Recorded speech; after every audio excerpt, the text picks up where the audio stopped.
What do you think of the state of the NBA today, Brian? I think the NBA is in a good place. I think we're starting to see a transition, Coop, where a big man gets back into the game, but it's not taboo anymore for a big man to shoot threes.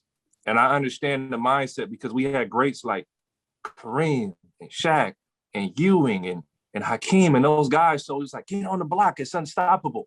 And now we're starting to understand the dribble drive is unstoppable, but we're gonna evolve into well-rounded players where you can post, you can shoot, you can drive, you can pass. And that's what the league is gonna have to see. We see guys like Joel Embiid, Nikola Jokic, LeBron James is 6'8", however you want to characterize him, Anthony Davis. So the stars in the league, the big man, I believe is starting to emerge again in Utah, at least, for the time being. We don't want to date this, but, they were the best team in the NBA for a majority of the season. And that's a too big system. That's really unheard of. So the skill set is going to change the NBA.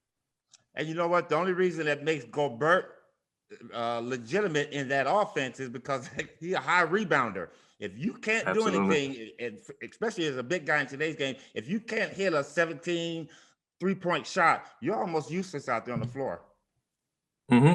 And I don't even believe in that. You got to have something in the paint. And you see, teams like the Lakers currently trying to get a shot blocker. Oh, we messed up. Dwight Howard was really good for us, and the Brooklyn Nets, looking to carve out their roster. Now those guys are going to have to compete where, last year Dwight just fell into their lap, during the championship run, and they didn't really know what they had. So, I see the league shaping that, but you have to have a shot blocker, rebounder on your team, an active big to be able to be good. Even JaVale, like, golly, we've been good with JaVale, but you don't appreciate those guys until you don't have them, and you getting pounded on the glass, and you can't stop these guys from getting downhill on you.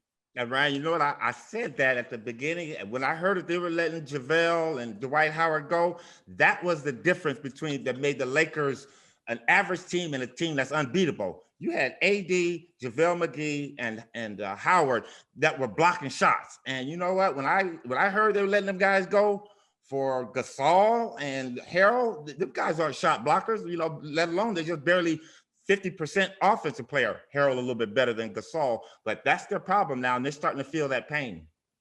Completely agree, Coach. Completely agree.